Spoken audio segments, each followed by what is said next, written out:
يقان أسرع لهاي عيدان عيدي لا شني برشاد الله ينستان أبقارو لغو يقان برشاد الله ينستان أبقارو لغو يقان إمكا waxa weeye waxa u socotaan diiwaan gelin qof waliba mustaqbalkiisa horta kaarkiisa ha qaata dadka dadweynaha ayaa u socotaan sida u socotaan saa weeye annagana doorta way dambaysaa waanay horena way jirtay imkana way jirtaa dadka qof waliba kaarkaaga qaado ayuu dadku imka u socotaan waana u aqbalay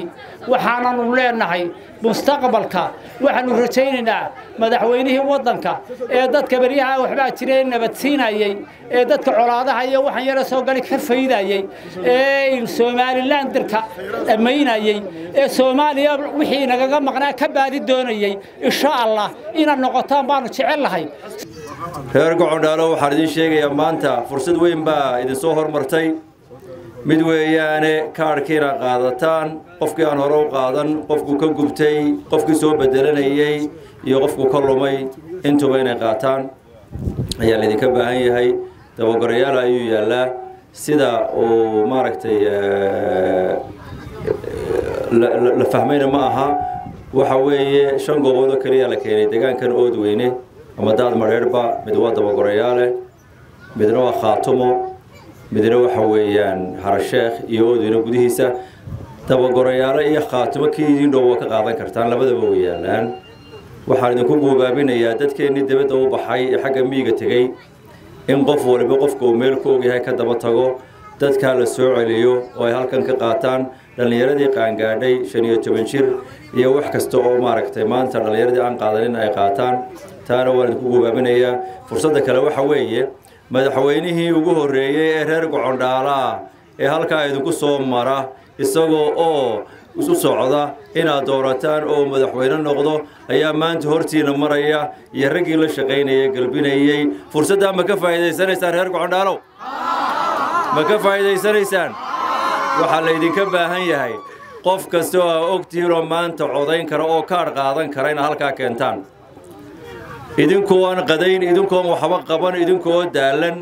haddii aydu shaqaysaan gadaal ayaa ka heli doontaa waxa raadinaysaan insha Allah taala aad baan idin salaamaya sharaf iyo qiimo naga mudan tihiin waxaan u soconaystaa la sheegay waxa maanta hawsha taala waa diiwaangelin hawsha diiwaangelinta aanu soconay diiwaangelintu runtii waa muhiim doorashaday muhiim u tahay deegaankay muhiim u tahay qofkay muhiim u tahay marka diiwaangelinta insha Allah taala dadka la diiwaan gelinayana sidii uu sheegay xildhibaanku waa dadka yaryar markii hore aan qaan gaarin si cusub isu diiwaan gelinaya cusub iminka qaan gaaray ama waa dadkii maqnaa iyaguna waa dadka cusub la diiwaan gelinayo sidoo kale dadkii uu kaarku ka lumay ama waxa weeye markii hore haystay goob joogay oo goob kale u bedelanaya kuwaana isbedel baa lagu sameynaya dadka haystay shahaadada waraaqda shahaadada ee markii hore aan kaarka lafta qaadan iyo dadkii kaarkoodiiba aan qaadan labadaasuna iyagoo cusub ay isdiiwaan gelinaya iyagoo cusub hada u fiirsada waa laba shay mid waa qof cusub oo la diiwaan gelinayo midna waa qof wax laga bedelayo qofka aan markii hore qaan gaadhin ee yaraa si cusub loo diiwaan gelinayaa meel kale tagmaysan halkiina laga diiwaan gelinaya qofka maqnaa ee aan qaadan ee aan diiwaan gelintaba arag ama meel ku maqnaa ama xanuunsanayay qofkaasuna uu cusub yahay cusub buu diiwaan gelinaya qofka aan markii hore kaar qaadan ee waraaqda shahaadada la siiyay ee waraaqii haystay qofkaasuna sidii qof cusub buu diiwaan gelinaya qofka haystay qofka haystay kaarka yani intuu isdiiwaan geliyaan kaarkii la siin ee bilaa kaarka ahaa ee aan kaarka sidan kaasuna yani bariga hore yani kaarkii aan soo doonan ee u doonan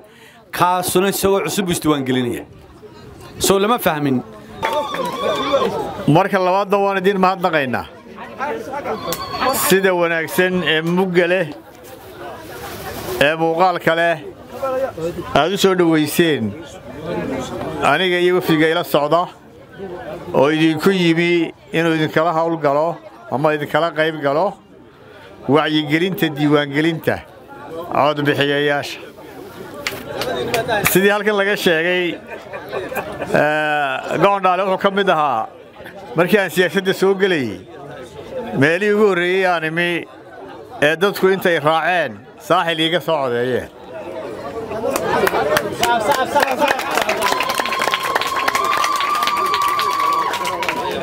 odayaashii iyo dhallinyaradiiba qaar badan baa joogay iyo haweenkiiba aad baa u mahadsan tihiin laakiin maanta saaxil idiima wadee waxaan idin leeyahay isdiiwaangeliya qof waliba ha isdiiwaangeliyo oo meesha ugu dhow ha iska diiwaangeliyo xildhibaan cabdikariim wuxuu ii sheegay hadda inuu codsan doono in sanaaduuqda hareeraha idinka xiga laydiin soo dhoweeyo haddii ilaahay ka dhigo inta ka horaysana qof kasta meeshuu gaadhi karo iyo sidii dadka loogu fududayn karo ha loogu fududeeyo waxayana muhiima meel xadaa taallaan dee way xuduudka ka sheeya dadka in la wacyigeliyo oo loo tallaabo oo lala hadlo si ay isu diiwaangeliyaan waa la tartamayaa magaalooyinkuna way tartamayaan magaalo weliba wax lagu qiimayn doonaa dadka ku nool dadka iska diiwaangeliyey iyo dadka ka codeeya haddii horumarka insha allahu markay horumar timaado marka tartankaasna gala dadka ha la isdiiwaangeliyo diiwaangelintana doorashaa ku xigta berigaa horaan idiin imi 2005 waxaan doonaya xubin baan rabaa maanta madaxweynaan rabaa madaxweynaha codkiisuna idinku xidhan inaan madaxweyne noqdo